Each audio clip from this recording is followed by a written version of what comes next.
News now में आप सभी का स्वागत है। 2024 लोकसभा चुनाव के 3 चरणों का मतदान पूरा हो गया है। चुनाव के इस माहौल में फिर एक बार एक व्यक्ति के एक ही सीट से चुनाव लड़ने का मुद्दा सुर्खियों में है। राहुल गांधी के वायनाड सीट के साथ ही रायबरेली सीट से नामांकन दाखिल करने के बाद इस मुद्दे को और हवा दी जा रही है। बड़े नेताओं का एक साथ 2 सीटों पर चुनाव लड़ने का मामला एक बार फिर चर्चा में आ गया है। हालांकि यह पहली बार नहीं है जब नेताओं ने एक से ज्यादा सीट पर एक साथ चुनाव लड़ा।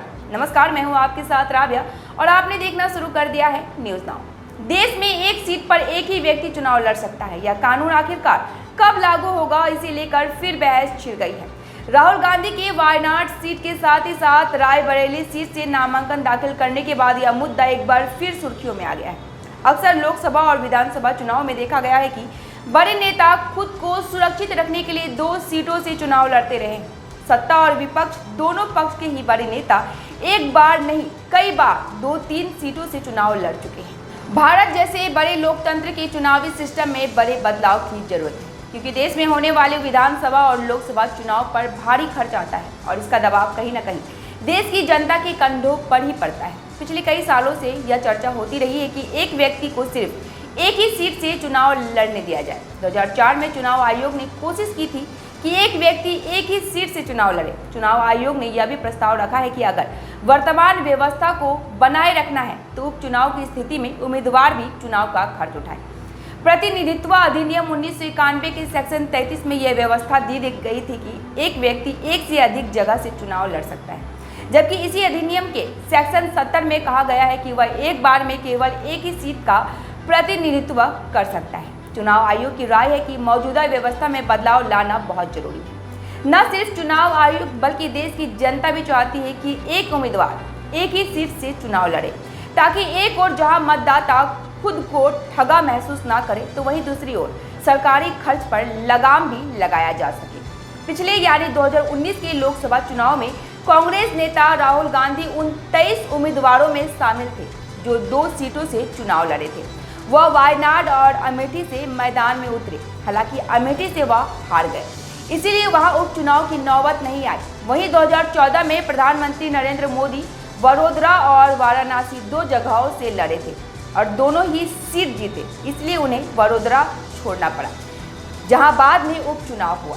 वर्षों से निर्वाचन आयोग इस तर्क से सहमत दिख रहा है कि किसी भी उम्मीदवार को केवल एक ही सीट से चुनाव लड़ने की व्यवस्था होनी चाहिए, क्योंकि 2 सीट से लड़ने और दोनों को जीतने की स्थिति में एक सीट छोड़नी पड़ती है और वहां उपचुनाव कराने में सरकारी धन और संसाधन की बर्बादी होती है।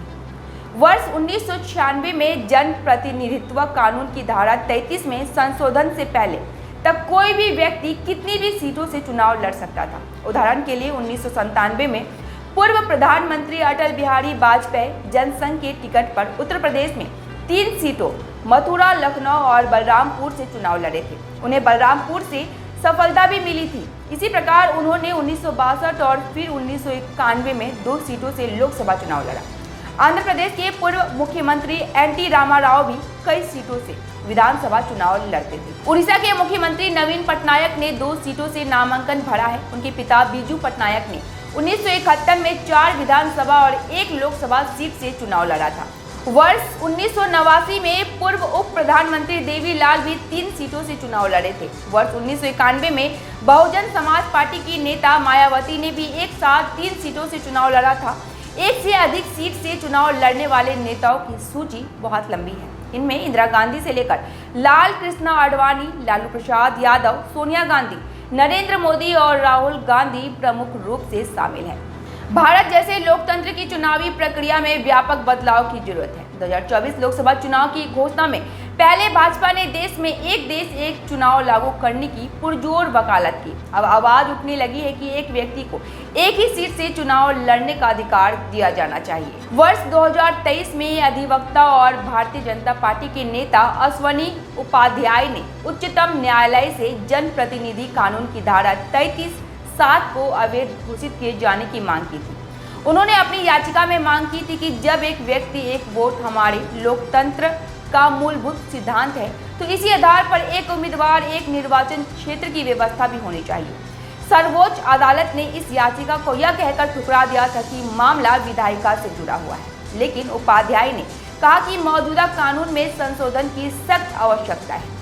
जुलाई 2004 में मुख्य निर्वाचन आयोग ने प्रधानमंत्री से अनुरोध किया था कि जन प्रतिनिधित्व कानून की धारा 33/7 में संशोधन कर व्यक्ति को 2 सीटों से चुनाव लड़ने से रोका जाए अथवा ऐसी व्यवस्था की जाए कि जीतने की स्थिति में जिसको वह छोड़ना पड़ता है वह उस पर होने वाले उपचुनाव का खर्चा खुद करे।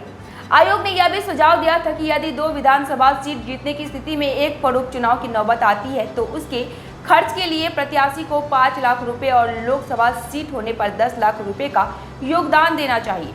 लगातार एक से अधिक सीट से चुनाव लड़ने वाले निर्दलीय उम्मीदवारों की संख्या भी बढ़ती जा रही है। चुनाव आयोग का मानना है कि इस पर भी लगाम लगाना चाहिए।